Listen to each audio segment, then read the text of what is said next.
So, this pair of glasses was the closest one with an easy reach. So, if we really want to understand something, what do we do? Isn't it natural to move towards the thing we want to understand?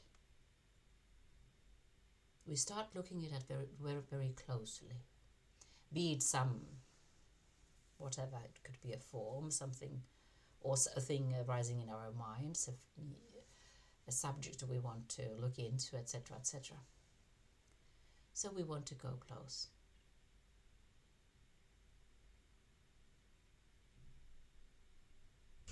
And what do we do then with the thing we want to understand? My little dog is coming in and out of the room, so just a minute. So what do we do? What can we do? What can thought do in order to understand something?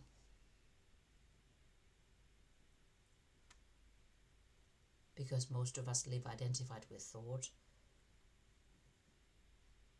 so it is the thinker, in essence, or thought, trying to understand something. So what can thought do?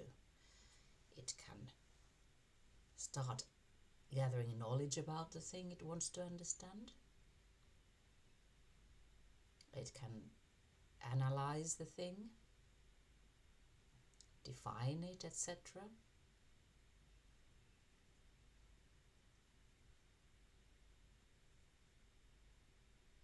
Perhaps find out new information about the thing that has not been known.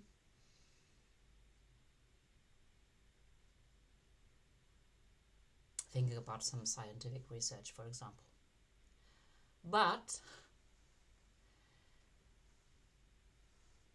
what eludes the examiners, the researchers, or our attention is the fact that whatever we can find out about the thing we are examining cannot by any means be separate or different from the nature of that which is doing the examination.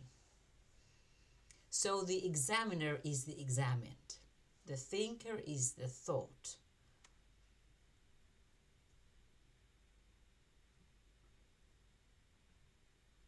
So we can find out about the nature of the thing we examine as much as within the limits of the examiner. That is what we can find out. Therefore, and it is very interesting that this question does not occur to us.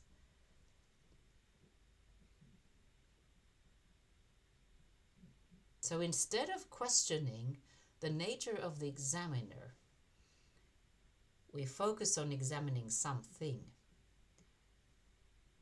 which is experienced to be separate from the examiner. But if we don't fully understand the nature of the examiner,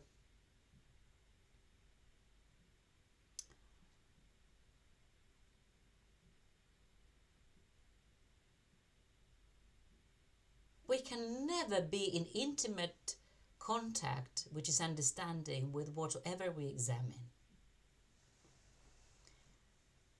Because until then, we are looking and examining from thought, and when the looker is thought, what it is examining and looking at is not separate from the nature and limitation of the examiner himself, itself.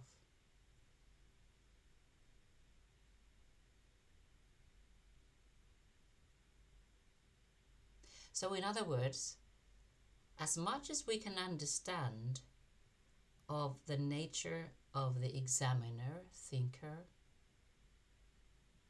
of who we are, that much we can understand of the thing we examine.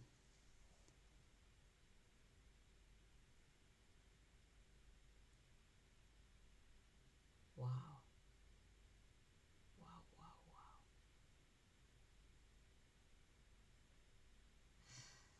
And it is seen that we can fully understand the nature of the examiner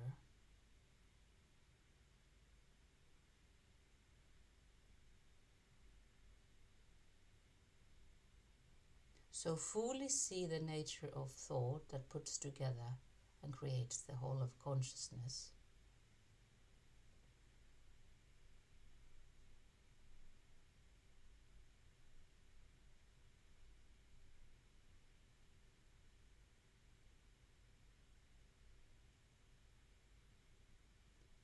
You can understand it through the absolute cessation and stillness of this consciousness that keeps creating the experience of the examiner and the examined.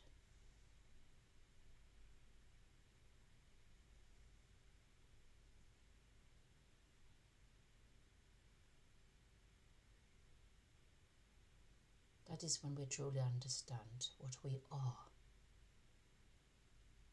So we discover ourselves as the beingness itself,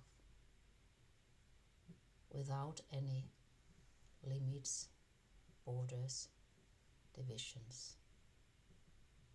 And where this true intimacy looks at, and whatever it examines, it sees the same beingness in everything and beyond all things.